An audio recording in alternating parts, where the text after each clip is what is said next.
सभी को प्यार भरा नमस्कार। इंपीरियल एग्रो क्लासेस के ऑनलाइन प्लेटफॉर्म पे आप सभी का स्वागत है। सभी को good evening to all of you. सभी को नमस्ते।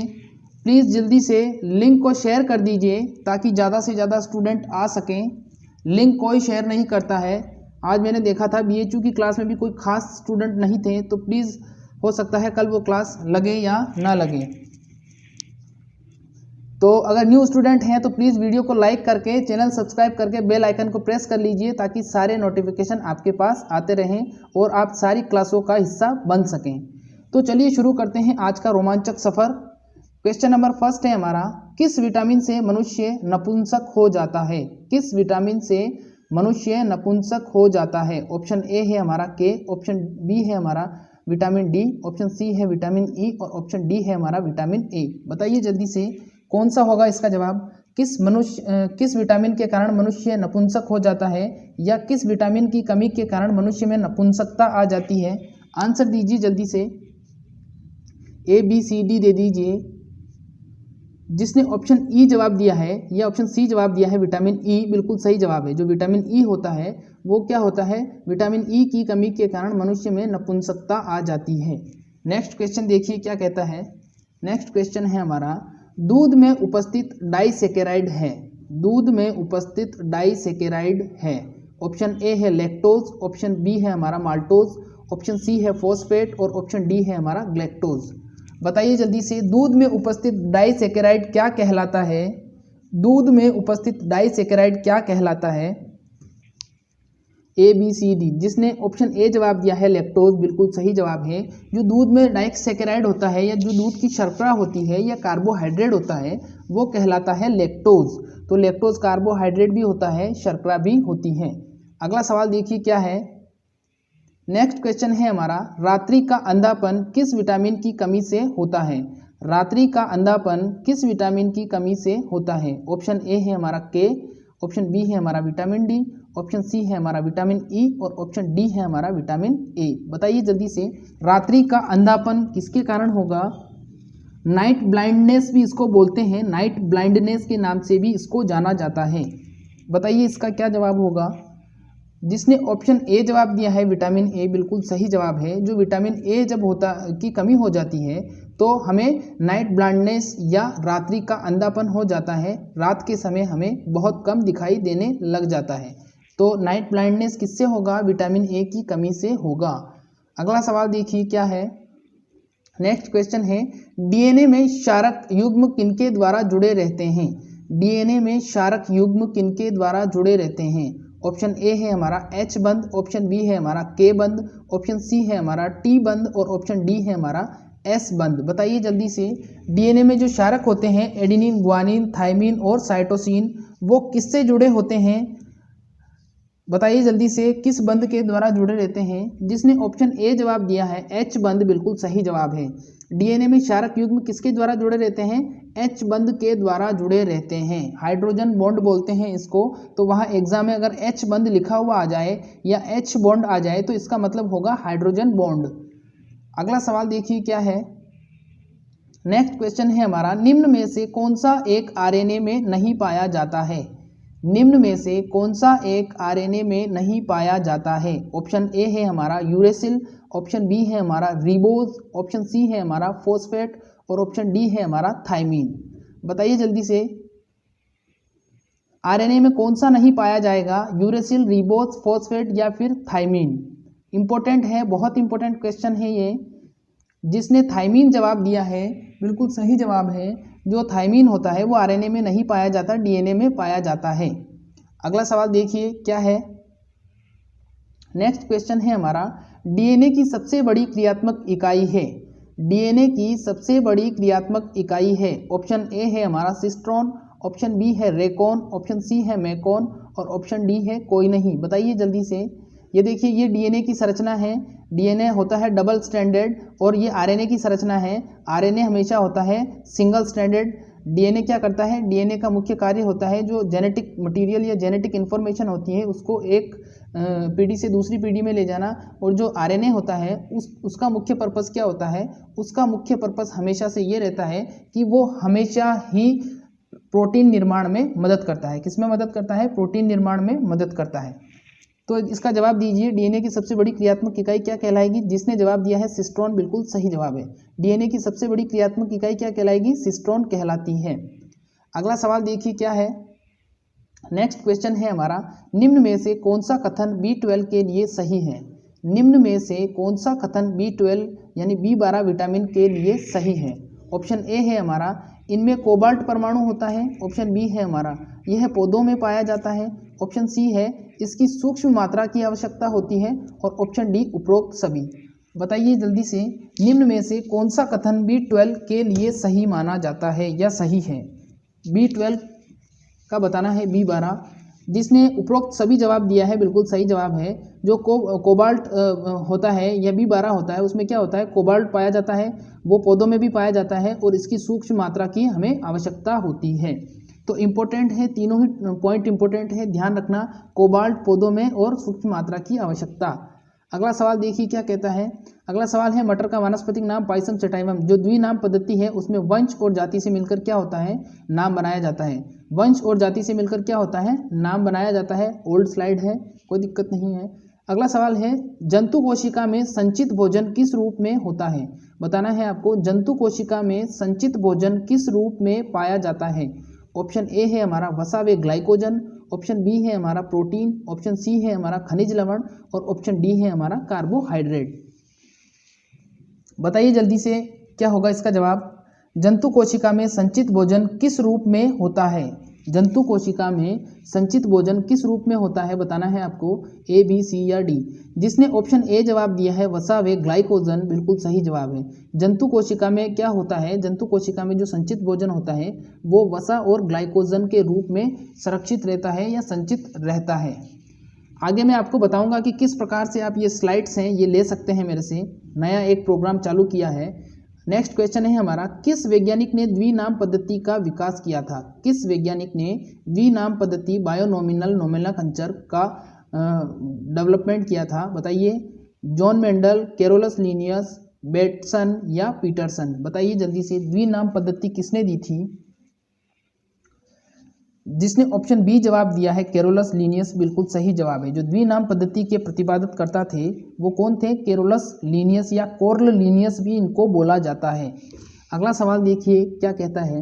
नेक्स्ट क्वेश्चन है हमारा, निम्न में से किस विटामिन की कमी से बहते रक्त को रोकने की क्षमता कम होती है? क्वेश्चन पूछा है, निम्न में से किस विटामिन की कमी से बहते रक्त को रोकने की क्षमता कम होती है? अगर सवाल समझ में नहीं आया इजी करके बता देता हूँ।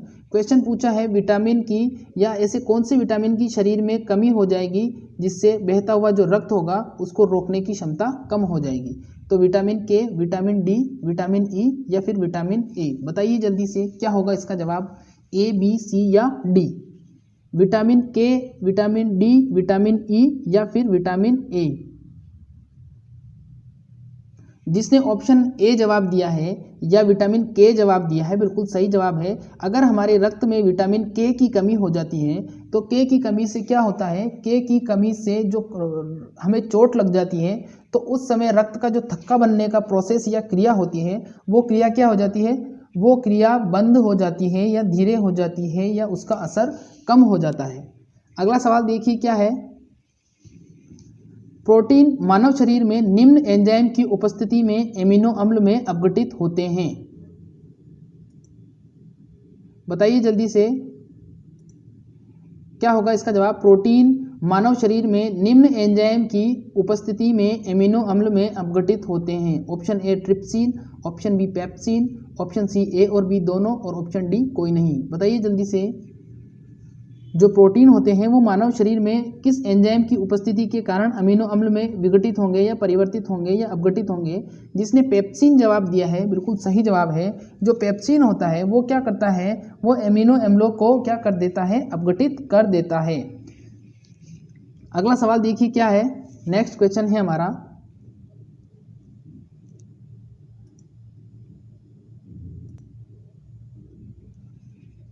सनशाइन विटामिन किसको कहा जाता है? क्वेश्चन पूछा गया है यहाँ पर, सनशाइन विटामिन किसको कहा जाता है? ऑप्शन ए है हमारा विटामिन के, ऑप्शन बी है हमारा विटामिन डी, ऑप्शन सी है हमारा विटामिन एम और ऑप्शन डी है हमारा विटामिन ए। बताइए जल्दी से, सनशाइन विटामिन पूछा गया है यहाँ पर, सनशाइन विटामिन किसको कहते हैं?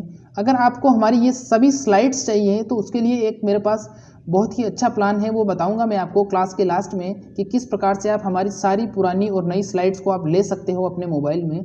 सनशाइन विटामिन किसको कहा जाता है?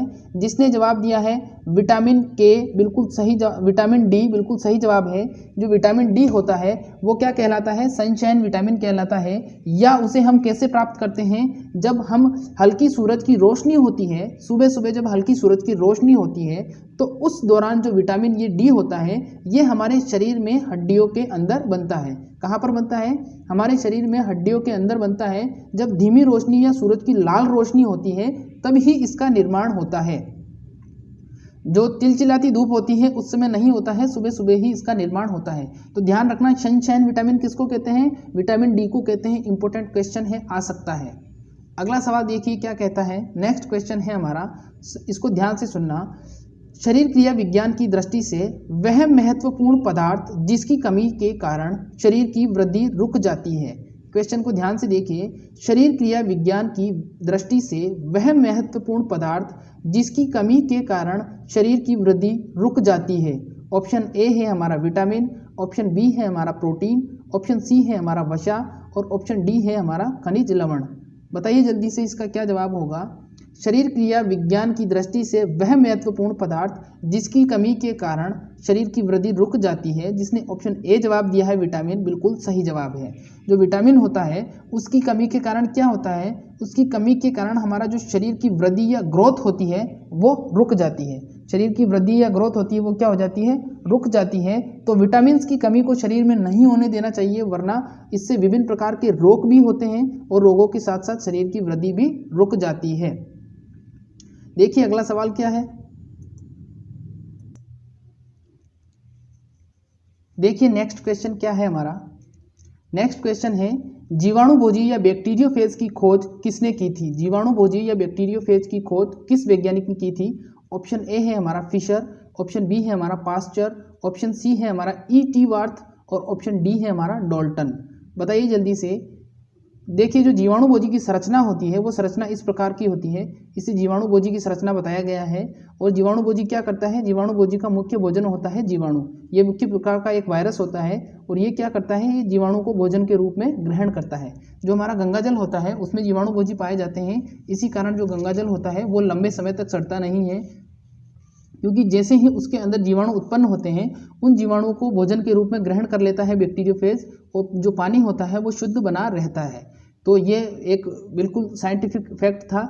और जीवाणुभोजी बैक्टीरियोफेज की खोज जो करने वाले वैज्ञानिक थे वो थे E.T. वार्थ। कौन थे?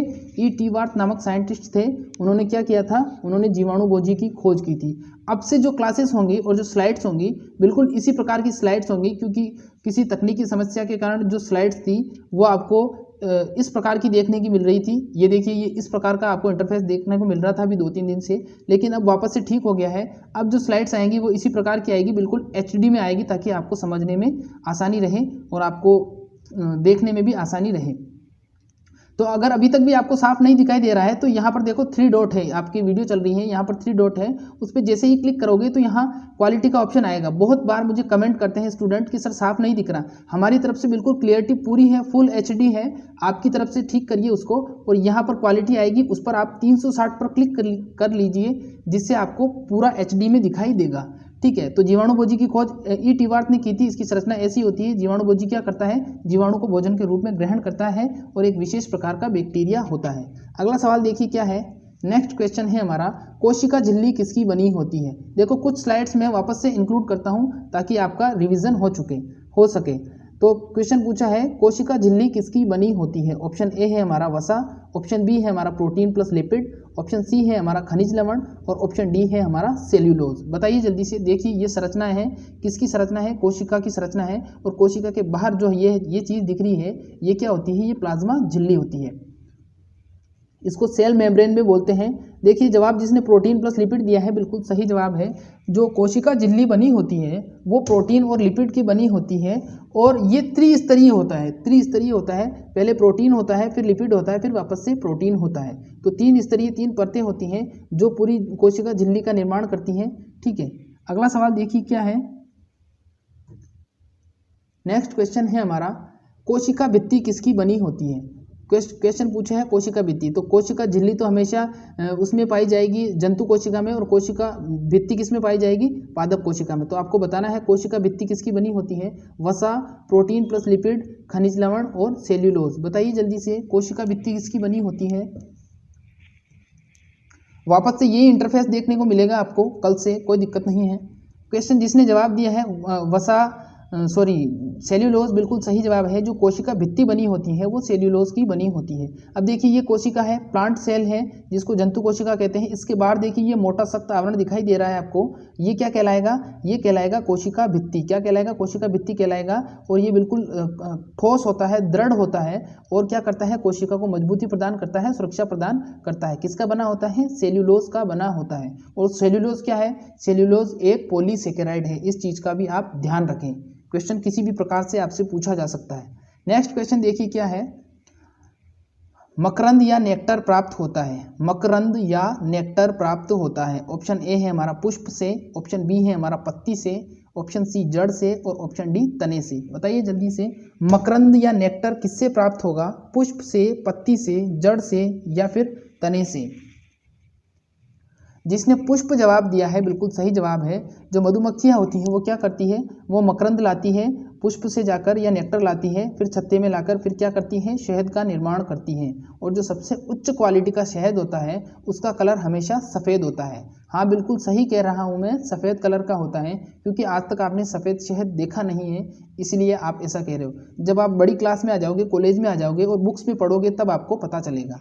तो उम्मीद करता हूँ ज़रूर आप एक दिन बड़ी क्लास में आओगे, आपका सबका सिलेक्शन होगा। आपके सबके लिए मैं दुआ करूँगा। सभी को मेरी तरफ से ऑल द बेस्ट और सिलेक्शन होने की अग्रिम शुभकामनाएं। अगला सवाल देखिए।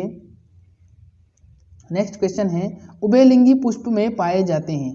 उभयलिंगी पुष्प में पाए जाते हैं पुमंग व जायांग। ऑप्शन बी है हमारा पुंकेसर, ऑप्शन सी है हमारा भ्रूण, ऑप्शन डी है सिर्फ जायांग।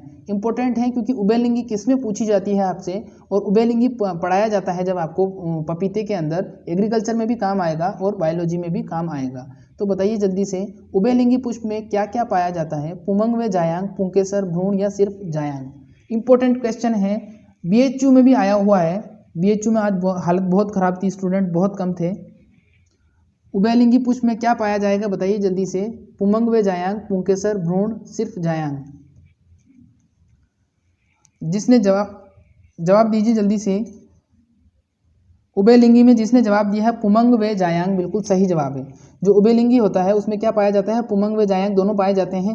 अर्थात पुमंग का मतलब नर और जायांग का मतलब मादा, तो नर और मादा दोनों ही पाए जाते हैं। तो उभयलिंगी पुष्प में क्या होगा, नर और मादा दोनों भाग पाए जाएंगे। वहां पर क्वेश्चन अगर आपसे पूछा जाए कि नर व मादा भाग पाए जाएंगे तो उभयलिंगी के अंदर पाए जाएंगे। गायनोडायोसियस बोलते हैं इसको इंग्लिश में, गायनोडायोसियस। अगला सवाल देखिए क्या है। नेक्स्ट क्वेश्चन है हमारा, फूलगोभी में खाने योग्य भाग है। क्योंकि बायोलॉजी का क्वेश्चन है इसलिए पूछा है मैंने। फूलगोभी में खाने योग्य भाग हैं। ऑप्शन ए है हमारा फल, ऑप्शन बी है हमारा पुष्पक्रम, ऑप्शन सी है हमारा भ्रूणपोष और ऑप्शन डी है पत्तियां। बताइए जल्दी से, फूलगोभी में खाने योग्य भाग क्या कहलाता है, फल, पुष्पक्रम, भ्रूणपोष या फिर पत्तियां, लीव्स। जवाब दीजिए ए बी सी डी। जिसने बी जवाब दिया है पुष्पक्रम बिल्कुल सही जवाब है। जो फूलगोभी होती है उसका खाए जाने वाला भाग कौन सा होता है, पुष्पक्रम होता है। अगर आपको कोई पूछ ले कि फूलगोभी के कितने प्रकार होते हैं, गोभी वर्गीय जो सब्जियां होती हैं उसके कितने प्रकार होते हैं, तो गोभी वर्गीय सब्जियों को 5 भागों में विभाजित किया गया है। एक होता है फूल गोभी, एक होता है पत्ता गोभी, एक होता है गांठ गोभी, एक होता है ब्रोकली जो फूल गोभी का ही जैसी होती है लेकिन कलर में हरी होती है और थोड़ी लंबी होती है, और एक लास्ट में होती है सेवोई जो पत्ता गोभी की जैसी होती है लेकिन इसका कलर होता है नीला बैंगनी। तो 5 प्रकार की गोभी होती हैं। आपने 3 प्रकार की ही पढ़ी होगी, कोई दिक्कत नहीं है। नेक्स्ट क्वेश्चन देखिए, मेंडल के नियमों की पुनः खोजकर्ता करने वाले वैज्ञानिक थे। बीएचयू में आया हुआ क्वेश्चन है ये, बीएचयू के अंदर आया हुआ क्वेश्चन है ये, इसीलिए मैंने इसको इसमें इंक्लूड किया है। BHU में आया है, मेंडल के नियमों की पुनः खोजकर्ता करने वाले वैज्ञानिक थे। ऑप्शन ए है हमारा Hugo de Vries, option B है कार्ल लॉरेंस, ऑप्शन सी है एरिक वॉन शेरमक और ऑप्शन डी है उपयुक्त सभी। बताइए क्या होगा इसका जवाब।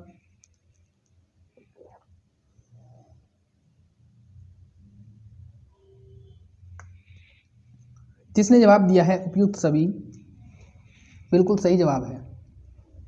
पुनः खोजकर्ता करने वाले वैज्ञानिक थे तीनों। नेक्स्ट क्वेश्चन देखिए, इंपॉर्टेंट है, ध्यान से देखना। बिना मृदा के सिर्फ पोषक तत्वों के जलीय घोल में पादपों को उगाना कहलाता है। क्वेश्चन क्या पूछा है, बिना मृदा के, मिट्टी नहीं है, सिर्फ पोषक तत्वों का जलीय विलयन या जलीय घोल है, उसमें पौधों को उगाना कहलाता है। ऑप्शन ए है हमारा हाइड्रोपोनिक्स या हिड्रोपोनिक्स, ऑप्शन बी है हमारा वाटर कल्चर, ऑप्शन सी है हमारा एक्वा कल्चर और ऑप्शन डी है प्लांटोलॉजी। बताइए जल्दी से क्या होगा इसका जवाब। बिना मृदा के सिर्फ पोषक तत्वों के जलीय घोल में पादपों को उगाना क्या कहलाता है। क्वेश्चन आया हुआ है बार बार इसी प्रकार का सवाल, कॉम्पिटिटिव एग्जाम जो जॉब के लिए करवाए जाते हैं उनमें भी ये सवाल पूछा जाता है। साइंस सेक्टर के अंदर, साइंस में पूछा जाता है इस सवाल को। तो जिसने हाइड्रोपोनिक्स जवाब दिया है बिल्कुल सही जवाब है।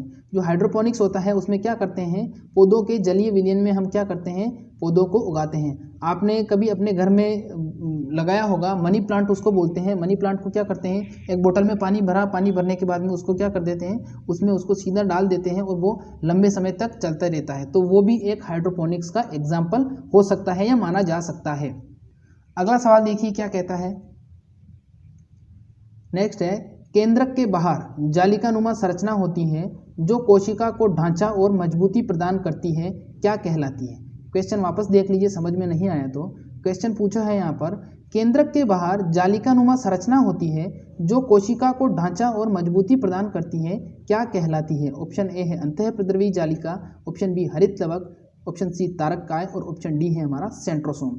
बताइए जल्दी से, केंद्रक के बाहर जालिकानुमा संरचना,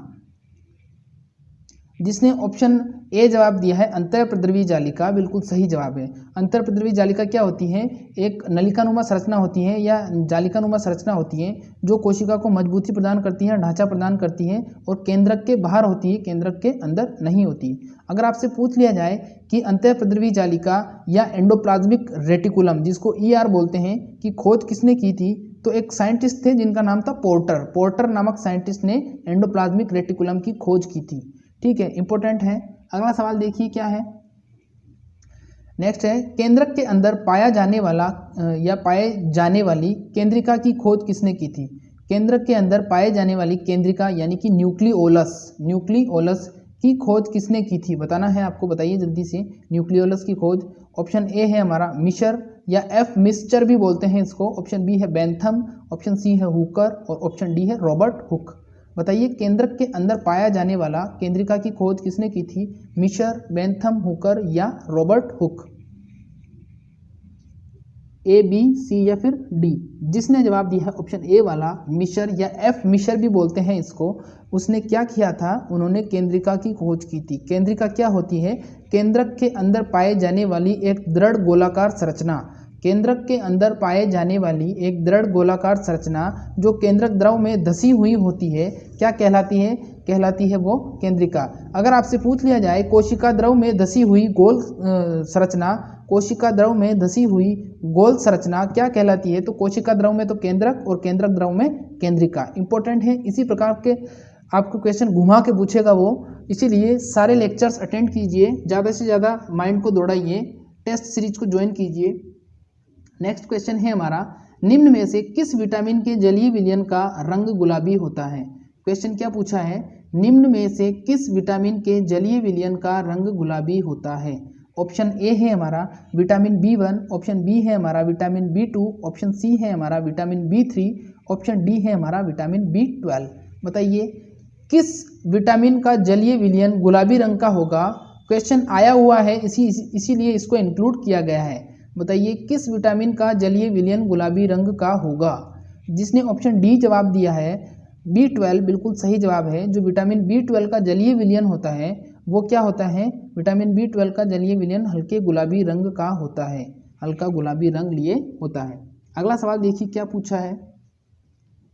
नेक्स्ट है, थ्रियोप्लास्टस का वर्गीकरण कहलाता है। जो थ्रियोप्लास्टस ने वर्गीकरण किया था वो वर्गीकरण किस प्रकार का था? ऑप्शन ए है हमारा प्राकृतिक वर्गीकरण, ऑप्शन बी है हमारा कृत्रिम वर्गीकरण, ऑप्शन सी है हमारा जातिवृत्तीय वर्गीकरण और ऑप्शन डी है कोई नहीं। बताइए जल्दी से, थ्रियोप्लास्टस का जो वर्गीकरण था वो किस प्रकार का वर्गीकरण था? प्राकृतिक, कृत्रिम, जातिवृत्तीय या फिर कोई नहीं? जिसने बिल्कुल सही जवाब दिया है बी, बिल्कुल सही जवाब है कृत्रिम। मैं देख रहा हूँ लगातार कुछ स्टूडेंट ऐसे हैं जिनकी तैयारी बहुत अच्छी हो चुकी है और कल मेरे पास शिकायत आई थी कि सर कुछ स्टूडेंट गाली निकालते हैं। तो अगर मुझे पता चल गया कि वो स्टूडेंट, उसने नाम भी बताया था, मैं अभी नाम नहीं लेना चाहूँगा, मैं उसको मेरे अकाउंट से जाके ऐसा ब्लॉक करूँगा कि वो यूट्यूब कभी यूज़ नहीं कर पाएगा। तो इसीलिए मैं कह रहा हूँ कि मेरे को कमेंट बॉक्स में ऐसी कोई हरकत नहीं नज़र आनी चाहिए, क्योंकि हम चैनल यूज़ करते हैं तो हमें स्पेसिफिक कुछ फीचर्स मिलते हैं। उन फीचर्स को मैं इस्तेमाल अगर करने लग गया तो फिर आपके लिए अच्छा नहीं होगा। इसीलिए मेरे को कमेंट बॉक्स में ऐसी गाली गलौज पसंद नहीं है, गाली गलौज नहीं करोगे। हाँ, बातचीत कर सकते हो आप, आपकी जो भी बात है वो आप कन्वर्सेशन कर सकते हो, मुझे उससे कोई प्रॉब्लम नहीं है, लेकिन गाली नहीं निकलनी चाहिए, ठीक है। और जो स्टूडेंट है काफ़ी सुधार है उनमें, काफ़ी उन्होंने अच्छा किया है स्कोर, तो उनको सबको मैं कहना चाहूँगा और अपनी तैयारी को मजबूत करिए, सशक्त बनाइए। हम आपके साथ हैं। इंपीरियल एग्रो क्लासेस हमेशा स्टूडेंट के साथ था, साथ है और साथ रहेगा। तो इसका जवाब दीजिए। इसका जवाब दिया है कृत्रिम वर्गीकरण। जो थ्रियोप्लास्टस का वर्गीकरण था वो क्या था? कृत्रिम वर्गीकरण था, ठीक है। और जो उन्होंने वर्गीकरण किया था उसमें उन्होंने 3 भागों में विभाजित किया था वनस्पति को। कितने भागों में? वनस्पति को 3 भागों में उन्होंने विभाजित किया था, जिसमें शाक, झाड़ी और वृक्ष 3 थे। कौन कौन से थे? शाक, झाड़ी और वृक्ष। तो 3 भाग हो गए, शाक, झाड़ी और वृक्ष को विभाजित किया था। तो वहाँ पे आपसे पूछा जा सकता है कि थ्रियोप्लास्टस के वर्गीकरण के अनुसार उन्होंने उसको कितने भागों में विभाजित किया, या 3 ऑप्शन दे देगा और चौथा दे देगा उपयुक्त सभी। तो उपयुक्त सभी सही माना जाएगा, या फिर शाक, झाड़ी, वृक्ष वाला सही माना जाएगा। तो इस यहाँ पर सभी प्रकार की नॉलेज दी जाती है आपको। देखिए अगला सवाल क्या है? विश्व पर्यावरण दिवस मनाया जाता है। क्वेश्चन देखिए, ध्यान से सुनिए। क्वेश्चन पूछा है विश्व पर्यावरण दिवस मनाया जाता है। ऑप्शन ए 1 अप्रैल, ऑप्शन बी 2 मई, ऑप्शन सी 5 जून और ऑप्शन डी है हमारा 7 सितंबर। बताइए जल्दी से, विश्व पर्यावरण दिवस मनाया जाता है। जिसने जवाब दिया है 5 जून उनका सही है, और जिसने जवाब दिया है आज उनका भी सही है। तो आज क्या है? आज विश्व पर्यावरण दिवस है। 5 जून को विश्व पर्यावरण दिवस होता है। अपने दिल से दिल पर हाथ रख के इस पर्यावरण को धन्यवाद बोलिए। ये पर्यावरण हमें जीवन प्रदान करता है, हमें बहुत सारी हानिकारक चीज़ों से बचाता है, हमें ऑक्सीजन देता है, जीवन प्रदान करता है, खाने के लिए वनस्पति देता है। तो पर्यावरण को एक बार दिल से धन्यवाद दीजिए कि वो हमें जिंदगी दे रहा है, जीवन प्रदान कर रहा है। तो ध्यान रखना, विश्व पर्यावरण दिवस कब है? 5 जून को है, और आज के दिन 5 जून के दिन ही मैंने ये सवाल आपको बताया है। चलिए अगला सवाल देखते हैं क्या है। नेक्स्ट क्वेश्चन है हमारा, विटामिन ई का दूसरा नाम है। विटामिन ई का दूसरा नाम बताना है आपको। कैल्सीफेरोल, टिकोफेरोल, कोबाल्ट तत्व या कोई नहीं।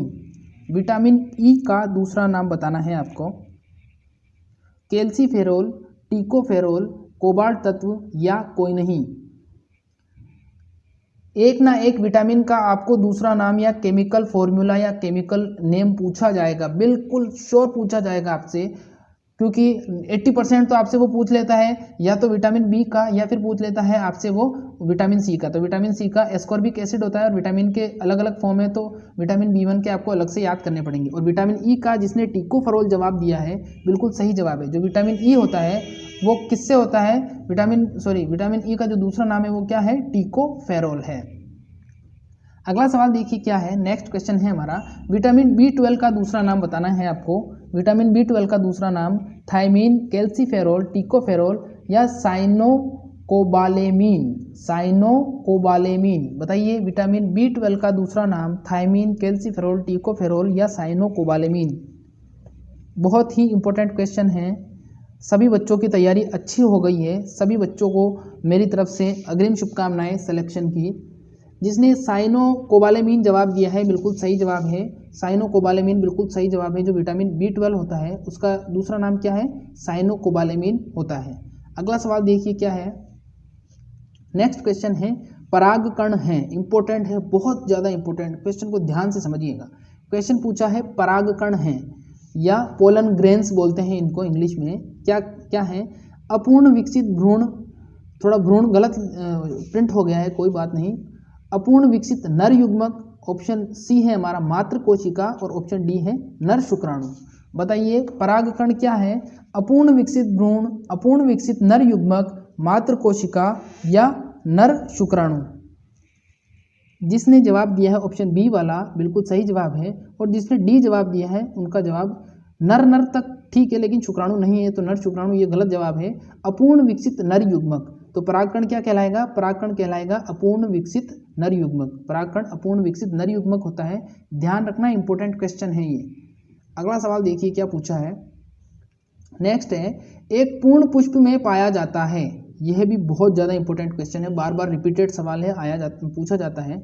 एक पूर्ण पुष्प में पाया जाता है पुमंग, जायांग, पुमंग व जायांग, ऑप्शन बी है दलपुंज, ऑप्शन सी है बाय दलपुंज और ऑप्शन डी है हमारा ए बी सी तीनों, यानी पुमंग, जायांग, दलपुंज और बाय दलपुंज।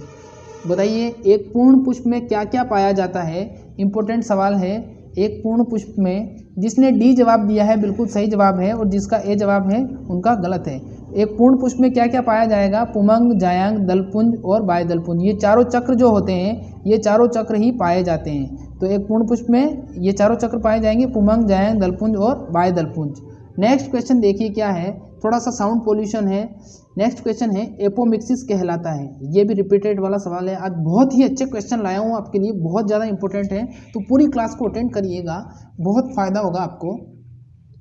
एपोमिक्सिस कहलाता है बगैर लिंगी जनन के भ्रूण निर्माण करना, लिंगी जनन से भ्रूण निर्माण करना, भ्रूणपोष निर्माण या कोई नहीं। बताइए जल्दी से क्या होगा? एपोमिक्सिस की जो क्रिया होती है वो क्या कहलाती है? ए बी सी या डी? बगैर लिंगी जनन के भ्रूण निर्माण, लिंगी जनन से भ्रूण निर्माण, भ्रूणपोष निर्माण या कोई नहीं। जिसने ऑप्शन ए जवाब दिया है बगैर लिंगी जनन के भ्रूण निर्माण, बिल्कुल सही जवाब है। जो एपोमिक्सिस होता है उसका मतलब क्या होता है? बगैर लिंग के या बगैर जनन के ही भ्रूण का जब निर्माण हो जाता है तो वो क्रिया एपोमिक्सिस कहलाती है। वो क्रिया क्या कहलाती है? एपोमिक्सिस के नाम से जानी जाती है। अगला सवाल देखिए क्या पूछा है। नेक्स्ट क्वेश्चन है एम्ब्रियोलॉजी में किसका अध्ययन किया जाता है? एम्ब्रियोलॉजी में किसका अध्ययन किया जाता है? क्योंकि वहाँ पर क्वेश्चन ऐसे ही पूछा जाएगा, वहाँ पर आपसे ऐसे नहीं पूछा जाएगा कि भ्रूण विज्ञान में किसका अध्ययन किया जाता है, वहाँ पूछा जाएगा एम्ब्रियोलॉजी। तो एम्ब्रियोलॉजी बताना है कवक, भ्रूण, जीवाणु या वायरस। अभी तक जिन्होंने नहीं सुना तो सुन के तो सही आंसर दे सकते हो आप, अभी मैंने आंसर भी बोला था इसका। बताइए एम्ब्रियोलॉजी में किसका अध्ययन किया जाएगा? जिसने जवाब दिया है भ्रूण का, बिल्कुल सही जवाब है। जो एम्ब्रियो होता है वो भ्रूण कहलाता है, तो भ्रूण विज्ञान या एम्ब्रियोलॉजी किसकी शाखा है? क्या करेंगे उसमें? हम भ्रूण का अध्ययन करेंगे। अगला सवाल देखिए। नेक्स्ट क्वेश्चन है हमारा सिस्टेमा नेचुरी पुस्तक के लेखक कौन है? बहुत ही अच्छा क्वेश्चन है। सिस्टेमा नेचुरी पुस्तक के लेखक कौन है? ऑप्शन ए है हमारा कार्ल सी बेंडा, ऑप्शन बी है कार्ल लिनियस, ऑप्शन सी है बेंथम और ऑप्शन डी है हमारा हुकर। बताइए सिस्टेमा नेचुरी पुस्तक के लेखक कार्ल सी बेंडा, कार्ल लिनियस, बेंथम और हुकर। जिसने जवाब दिया है कॉर्ल लिनियस, बिल्कुल सही जवाब है। जो कॉर्ल लिनियस थे उन्होंने वर्गीकरण किया था, और वर्गीकरण में उन्होंने जो अपनी रिसर्च, पूरी रिसर्च थी वो किस में लिखी थी? सिस्टेमा नेचुरी नामक पुस्तक में लिखी थी, और ये पुस्तक आज भी म्यूजियम में सुरक्षित रूप से रखी हुई है। अगला सवाल देखिए क्या है। नेक्स्ट क्वेश्चन पूछा है क्रोमेटिन जाल कौन सा कोशिकांग में पाया जाता है? क्रोमेटिन जाल कौन से कोशिकांग में पाया जाता है? ऑप्शन ए है हमारा केंद्रक, ऑप्शन बी है हरितलवक, ऑप्शन सी है हमारा रिक्तिका और ऑप्शन डी है सेंट्रोसोम। बताइए क्रोमेटिन जाल कौन से कोशिकांग में पाया जाता है? इंपॉर्टेंट क्वेश्चन है, क्रोमेटिन जाल बताना है आपको। जिसने ऑप्शन ए जवाब दिया है केंद्रक, बिल्कुल सही जवाब है। जो क्रोमेटिन जाल होता है वो कहाँ पर पाया जाता है? क्रोमेटिन जाल पाया जाता है केंद्रक के अंदर। और क्रोमेटिन जाल के ऊपर क्या होते हैं? क्रोमेटिन जाल के ऊपर डीएनए लगे होते हैं, और डीएनए का काम क्या होता है? आनुवांशिक सूचना को एक पीढ़ी से दूसरी पीढ़ी में ले जाना या स्थानांतरित करना या फिर ट्रांसफर करना। तो क्रोमेटिन जाल ध्यान रखना, इंपॉर्टेंट क्वेश्चन है। नेक्स्ट क्वेश्चन पूछा है निम्न में से कौन सा कोशिकांग पादप कोशिका में नहीं पाया जाता? बताइए जल्दी से, निम्न में से कौन सा कोशिकांग पादप कोशिका में नहीं पाया जाता है? केंद्रक, हरित लवक, रिक्तिका या फिर सेंट्रोसोम? बताइए जल्दी से, कौन सा कोशिकांग पादप कोशिका में नहीं पाया जाएगा? केंद्रक, हरित लवक, रिक्तिका या सेंट्रोसोम? बताइए जल्दी से। बहुत बहुत अच्छा कर रहे हो आप, सबके जवाब सही आ रहे हैं। बहुत ही जल्दी कल या परसों से आपको बिल्कुल टॉपिक वाइज मिलेगी सारी टेस्ट सीरीज, बहुत जल्दी टॉपिक वाइज मिलेगी। बहुत ही जल्दी अपना चैनल भी एक नई उपलब्धि हासिल करने वाला है, लेकिन बहुत 3-4 दिन से मैं देख रहा हूँ कि सब्सक्राइबर नहीं बढ़ रहे हैं, तो वो उपलब्धि थोड़ी रुकी हुई है। जवाब जिसने दिया है सेंट्रोसोम बिल्कुल सही जवाब है।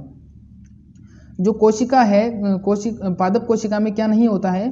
जो पादप कोशिका के अंदर सेंट्रोसोम नहीं होता है। पादप कोशिका होती है हमारी, उसके अंदर सेंट्रोसोम नहीं पाया जाता है। नेक्स्ट क्वेश्चन देखिए क्या पूछा है। नेक्स्ट क्वेश्चन पूछा है, प्राकृतिक वर्गीकरण का सिद्धांत किसने दिया था? प्राकृतिक वर्गीकरण का सिद्धांत किसने दिया था? बताना है आपको। ऑप्शन ए है हमारा एल डी जीसू, ऑप्शन बी है हमारा बेंथम, और ऑप्शन सी है हमारा हुकर, और ऑप्शन डी है उपरोक्त सभी। जिसने अभी तक बेंथम और हुकर ही पढ़ा है, जो आपकी ऑथेंटिक बुक्स है उसमें एल डी जीसू भी दिया गया है। तो अगर तीनों पढ़ा है तो अच्छी बात है, 2 पढ़ा है तो 3 भी होते हैं। तो जवाब दीजिए, वर्गीकरण का सिद्धांत किसने दिया था? जिसने उपरोक्त सभी जवाब दिया है बिल्कुल सही जवाब है। जो प्राकृतिक वर्गीकरण का सिद्धांत देने वाले साइंटिस्ट थे वो 3 वैज्ञानिक थे, एल डी जीसू, बेंथम और हुकर। अगला सवाल देखिए क्या कहलाता है या क्या कहना चाहता है। क्वेश्चन है, निषेचन के पश्चात बीज का आवरण कौन सा भाग बनाता है? क्वेश्चन क्या पूछा है, निषेचन के पश्चात बीज का आवरण कौन सा भाग बनाता है? जवाब दीजिए, निषेचन के पश्चात बीज का आवरण कौन सा भाग बनाता है? भ्रूण कोश, अपूर्ण भ्रूण, अध्यावरण या बीजांड? निषेचन के पश्चात बीज का आवरण कौन सा भाग बनाता है? जब निषेचन हो जाता है तो उसके बाद जो बीज का आवरण बनता है वो अध्यावरण ही बीज का आवरण बनाता है। जो अध्यावरण होता है वो ही उसको भ्रूण को कवर कर लेता है, और कवर करने के बाद में उसका आवरण बन जाता है, और वो बीजावरण के नाम से भी जाना जाता है। तो इम्पोर्टेंट है, इसी प्रकार के क्रिटिकल क्वेश्चन आपसे वहाँ पर पूछे जाएंगे। तो सारे ही क्वेश्चन धमाकेदार थे। तो आज की क्लास में बस इतना ही। अगर न्यू स्टूडेंट है तो प्लीज़ वीडियो को लाइक करना ना भूलें और चैनल को सब्सक्राइब करना ना भूलें। कल से आपकी क्लास देखो, अब आपको एक चीज़ बताना चाहता हूँ, अगर आपको ये स्लाइड्स चाहिए तो आप हमारा टेलीग्राम ग्रुप या तो ज्वाइन कर लीजिए, या फिर आप टेलीग्राम ग्रुप ज्वाइन नहीं कर सकते तो प्रॉब्लम हो जाएगी, क्योंकि एक एक को सेंड करना पॉसिबल नहीं है। तो मैंने ये सोचा है कि जितनी भी स्लाइड्स हैं उन सब को मैं टेलीग्राम पे सेंड कर दूंगा और आप वहाँ से डाउनलोड कर सकते हैं। तो टेलीग्राम पे हमारा वही सेम एड्रेस है, इंपीरियल एग्रो क्लासेस के नाम से, और जो हमारा चैनल का लोगो है येलो कलर का, वही लोगो आपको वहाँ पर देखने को मिलेगा। तो प्लीज़ वहाँ उसको जाकर आप ज्वाइन करिए टेलीग्राम ग्रुप को। वहाँ मैं आपको सारी स्लाइड्स प्रोवाइड करवा दूंगा, और इसके अलावा कुछ नोट्स भी मैं आपको प्रोवाइड करवाऊँगा, और उस पर टेलीग्राम पर हम आसानी से बातचीत भी कर पाएंगे। और इसी के साथ और कहना चाहता हूँ कि जो कल क्लास लगेगी हमारी, कल ये क्लास ख़त्म होने के बाद में फिर हमारी 1 घंटे की केमिस्ट्री की क्लास लगेगी, इसके बाद में टेस्ट सीरीज। तो कल 1 घंटे की तो बायोलॉजी की क्लास होगी और 1 घंटे की केमिस्ट्री की लाइव टेस्ट सीरीज होगी इसके बाद। तो मैंने टाइम डिसाइड किया है कि 9:30 बजे से उसको स्टार्ट किया जाए, और 9 बजकर 20 मिनट पर हम इसे ख़त्म कर देंगे, और 9:30 बजे से हम क्या करेंगे, ठीक 9:30 बजे से हम केमिस्ट्री की क्लास चालू करेंगे कल। तो अगर आपको किसी स्टूडेंट को शेयर करना है तो उसको शेयर कर दीजिए, बता दीजिए कल सही 9:30 बजे, ठीक 9:30 बजे, अभी तक नहीं सुना है तो सुन लीजिए, कल ठीक 9:30 बजे क्लास होगी केमिस्ट्री की टेस्ट सीरीज नंबर 1। ठीक है। तो और एग्रीकल्चर के जो टॉपिक वाइज लेक्चर हैं वो परसों से स्टार्ट हो जाएंगे आपके, कोई प्रॉब्लम नहीं है। वही हमारा टाइम रहेगा ठीक सुबह 11:30 बजे, और बाकी जो जेट की और बीएचयू की जो टेस्ट सीरीज चल रही है वो वैसी की वैसी रहेगी यथावत। आपको नुकसान नहीं करेंगे, हम किसी भी प्रकार का नुकसान नहीं करेंगे। बस आप थोड़ा सपोर्ट कम दिखाते हो तो थोड़ा अच्छा नहीं लगता है। सपोर्ट दिखाइए, आपके सपोर्ट की हमें ज़रूरत है।